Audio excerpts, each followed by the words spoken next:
अस्सलाम वालेकुम, welcome to my channel. मेरा नाम है हिना और मैं इससे पहले प्याजे की थ्योरी पर वीडियो बना चुकी हूँ जिसमें हमने 4 फैक्टर देखे थे। प्याजे के मैचुरेशन और activity, maturation, activity, social interaction और इक्विलिब्रेशन। तो ये 4 फैक्टर्स हम देख चुके हैं। अगर आपने नहीं देखा है तो मेरे चैनल पर जाकर आप देख लीजिए। ये बहुत ज़्यादा इम्पोर्टेंट टॉपिक है सीटेट और महा टीटी के लिहाज से। इसके क्वेश्चंस आते ही आते हैं, तो प्लीज़ आप देख लीजिए।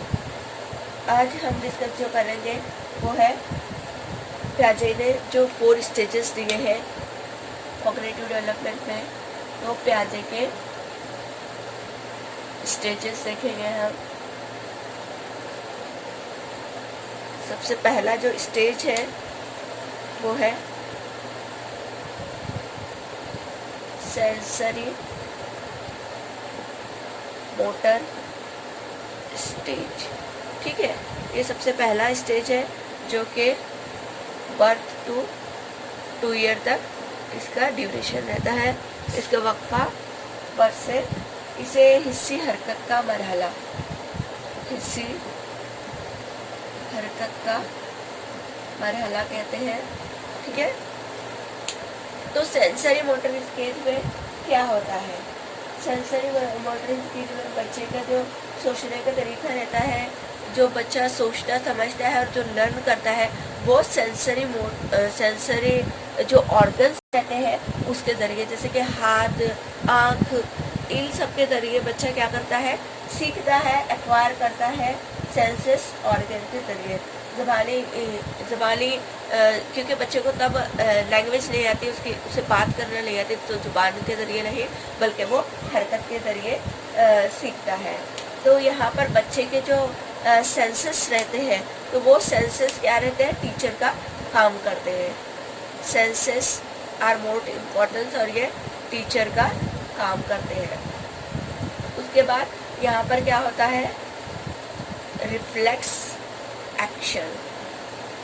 रिफ्लेक्स एक्शन, अगर आप बच्चे को इस तरह से जोर से आंखों के पास उनके हाथ लेके जाते हैं या इस तरह से ताली बजाते हैं, तो बच्चे अपने पल के झपक लेते हैं, डर जाते हैं।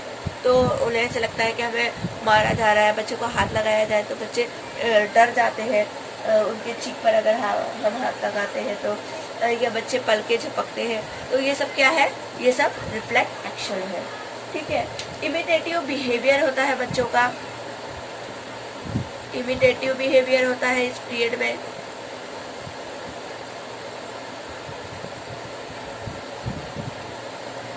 कि बच्चे क्या करते हैं, बड़ों को देखकर सीखते हैं। बड़ों को देखकर बच्चे क्या उनकी नकल निकालते हैं, वो जैसा करते हैं वो बच्चे भी वैसा करने की कोशिश करते हैं। ठीक है, उसके बाद ऑब्जेक्ट परमानेंस। ऑब्जेक्ट परमानेंस आ जाता है बच्चों में। जैसे जैसे वो बड़े होते हैं तो फिर उनमें ऑब्जेक्ट परमानेंस आ जाता है। ऑब्जेक्ट परमानेंस क्या होता है, कि जब हम पहले बच्चों को कोई चीज़ देते हैं और उनसे छुपा देते हैं, तो वो समझते हैं कि वो जो चीज़ें हैं वो अचानक से गायब हो गई है और यह वो भूल जाते हैं उस चीज़ों को। लेकिन जब बच्चा बड़ा हो जाता है और हम वो चीज़ें छुपा लेते हैं, तो वो समझ जाता है कि ये चीज़ें गायब नहीं हुई है बल्कि हमसे छुपाई गई है, और वो ढूंढने भी लगता है उसे। तो ये ऑब्जेक्ट परमानेंस है। ये भी बच्चे में सेंसरी मोटर स्टेज में आ जाती है। ठीक है, तो ये हमारा था सेंसरी मोटर स्टेज, जिसमें बच्चे अपने सेंसरी ऑर्गन्स के ज़रिए सीखते हैं, इल्म हासिल करते हैं। ठीक है, अब उसके बाद तो इसके बाद है हमारा second pre operational stage.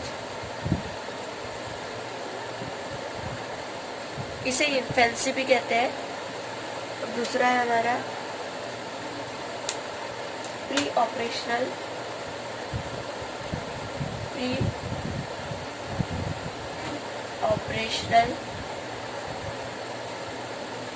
Stage, जिसे तपाइली मरहले से पहले, उर्दू में इसे कहेंगे तपाइली मरहले से पहले। ये 2 से 7 साल की उम्र होती है इसमें बच्चे की। और इंतकाली फ़िक्र, वजदाली फ़िक्र, अनाम मरकज़ियत यानी कि ईगोसेंट्रिज्म रहती है बच्चे में, अना रहती है खुद। इलॉजिकल थिंकिंग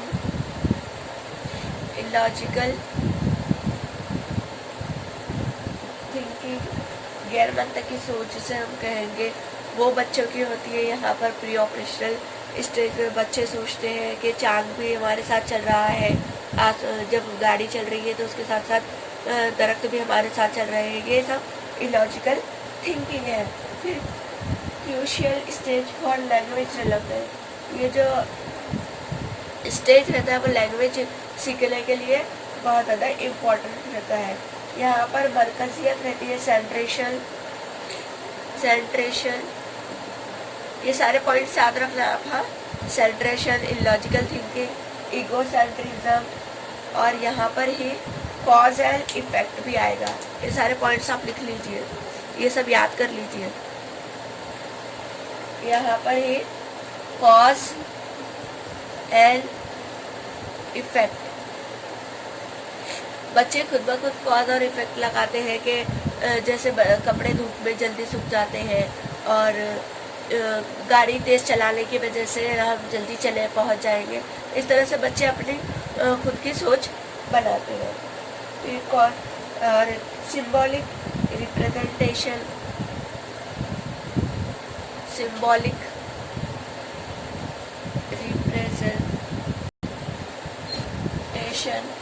सिंबॉलिक रिप्रेजेंटेशन बच्चे में आ जाती है। बच्चे सिंबल्स को समझने लग जाते हैं। अलामती नुमाइंदगी जिसे हम कहेंगे, गैर मुतवाफिक, इत्तेफाकी, और पता नहीं उर्दू में क्या क्या है। तो ये सब हमें इंग्लिश में भी याद रखना है। ये सारे पॉइंट बहुत मायने रखते हैं। आगे चल के आपको पूछा जाएगा इस स्टेज के बारे में कि इस स्टेज में क्या क्या होता है। तो symbolic representation, cause and effect, centrism रहता है, इलॉजिकल थिंकिंग रहती है, और ईगोसेंट्रिज्म रहता है। ये सारे पॉइंट्स आप याद रखना, ठीक है। तो ये हमारा प्री ऑपरेशनल स्टेज है जो कि 2 से 7 साल की उम्र रहती है। इसी के साथ साथ एक इम्पॉर्टेंट कि इसे प्री चाइल्डहुड भी कहते हैं, प्री चाइल्डहुड या फिर टॉय एज। ये याद रखना, ये सीटेट में, ये टेट में भी पूछे जाते हैं, ठीक है। टीटी में भी पूछे जाते हैं कि प्री चाइल्डहुड वाली कौन सी एज है। तो ये 2 से 7 साल की एज है, ठीक है, प्री ऑपरेशनल स्टेज। तो ये हमारा सेकेंड प्यादे की स्टेज भी हो चुकी है। अब उसके बाद हम तीसरी स्टेज लेते हैं, हमारी concrete operational stage. Concrete operational stage, मैं बार बार कह रही हूँ कि बहुत ज़्यादा इम्पोर्टेंट टॉपिक है, तो आप इसे प्लीज़ प्लीज़ प्लीज़ अच्छे से देखिए और अच्छे से याद कर लीजिए। तो कॉन्क्रीट ऑपरेशनल स्टेज में इसे हम क्या कहेंगे, तफ़ाइली मरहला, जो कि 7 से 11 साल में रहता है। तफ़ाइली मरहला, तफ़ाइली मरहला। तो इसमें क्या होता है, इसमें इस्तक़राई फ़िक्र आती है बच्चे को। रियल लाइफ ऑब्जेक्ट या फिज़िकल ऑब्जेक्ट के बारे में बच्चा सोचता है। जो कॉन्क्रीट है, जो रियल ऑब्जेक्ट है, जो फिजिकल तौर पर दिखते हैं हमें, तो उन ऑब्जेक्ट्स के बारे में बच्चा क्या करता है, सोचता है। Stage of logical thinking and concrete operation, क्या है ये, कौन सा स्टेज है, stage of concrete thinking, logical thinking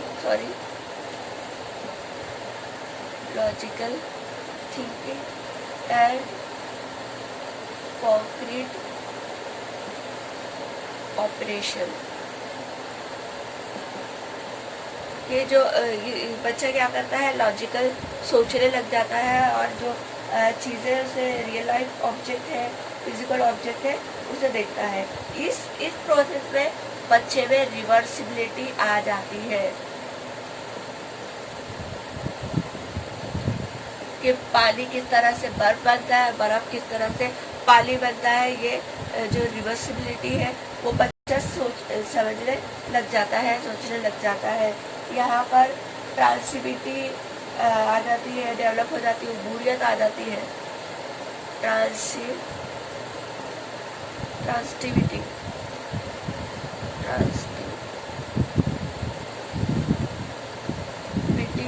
develop हो जाती है। यहाँ पर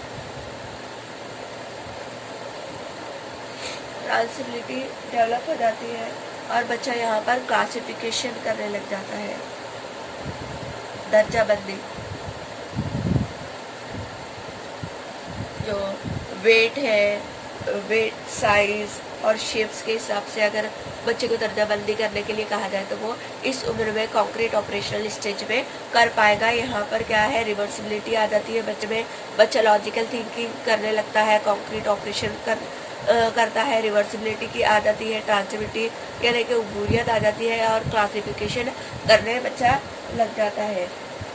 ठीक है, तो ये सब 7 से 11 साल में कॉन्क्रीट ऑपरेशनल स्टेज में होते हैं। ये सब आप प्लीज़ याद रखिएगा, ठीक है, इम्पोर्टेंट है। और यहाँ पर सीरिएशन भी आ जाता है बच्चे में। क्या आ जाता है?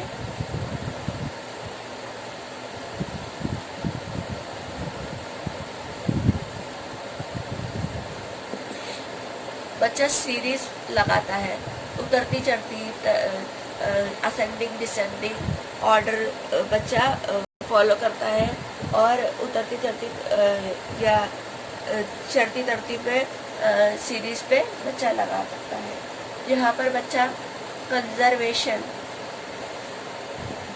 सीख जाता है। जैसे कि एक गिलास है, ये गिलास लंबा है और ये चौड़ा है, तो पहले हमने क्वांटिटी सेम रखी थी दोनों में, लेकिन पहले क्या करते थे बच्चे, पहले बच्चों में कंजर्वेशन नहीं था इससे पहले के स्टेजेस में, तो बच्चों को ये चूँकि ये लंबा दिखाई देता था तो इसलिए बच्चे इसमें समझते थे कि ज़्यादा है और इसमें कम है।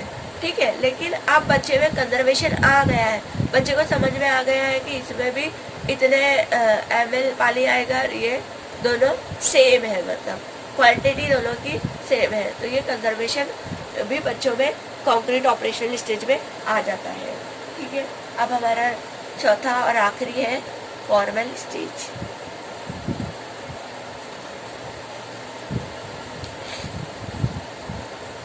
मेरी बहुत तबीयत खराब है, लेकिन मैं फिर भी आपको बता रही हूँ क्योंकि ये बहुत ज़्यादा इम्पोर्टेंट है और उर्दू में कहीं भी मटेरियल अवेलेबल नहीं है, तो मैंने ये आप लोगों के लिए रात भर जाकर बनाया है। तो प्लीज़ आप मेरी मेहनत को रायगल ना डाले दीजिए और इसे पढ़िए और समझने की कोशिश कीजिए। Formal operational stage, formal operational stage, ठीक है, फॉर्मल ऑपरेशनल स्टेज। अब इसे क्या कहते हैं, इसे एडोलेसेंस या एडल्टहुड,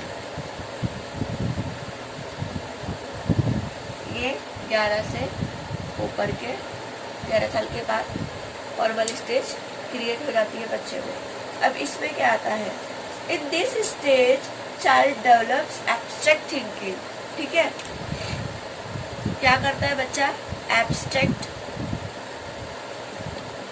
थिंकिंग आ जाती है बच्चे में कि जो चीज़ उसे नहीं भी दिखती है, गैर मनी चीज़ें भी जो है, जो चीज़ें नहीं भी है वो उसे भी सोचता है, इमेजिन करता है एब्स्ट्रैक्ट थिंकिंग को और उसके बारे में समझता है।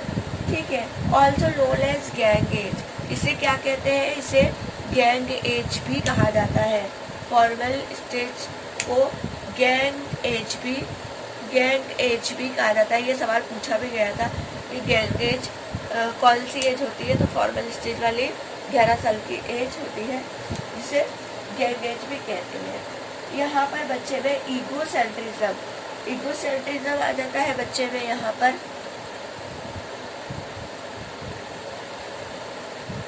प्री ऑपरेशनल स्टेज में भी ईगोसेंट्रिज्म था और यहाँ पर भी ईगोसेंट्रिज्म है। चौथे स्टेज में भी यहाँ पर भी ईगोसेंट्रिज्म बच्चे में आ जाता है,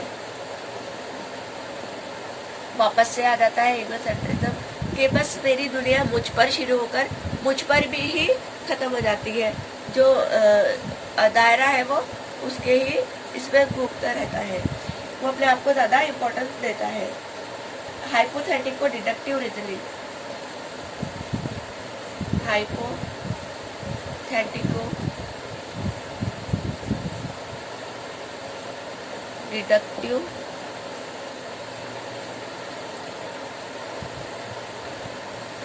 रीजनिंग डेवलप हो जाती है।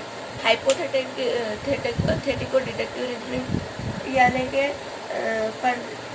जिसे हम फर्जी, कटौती, इस्तेदलाल या हर चीज़ करके बतलाता है। यहाँ पर बच्चा क्या करता है, करके बतलाता है, बहुत ज़्यादा उसकी सोच वसी हो जाती है, बहुत ज़्यादा उसे नॉलेज आ जाता है और ये हर चीज़ करके बतलाता है। एज ऑफ डाइवर्जेंट कन्वर्जेंट, ठीक है, यहाँ पर डाइवर्जेंट थिंकिंग, कन्वर्जेंट थिंकिंग दोनों आ जाती है।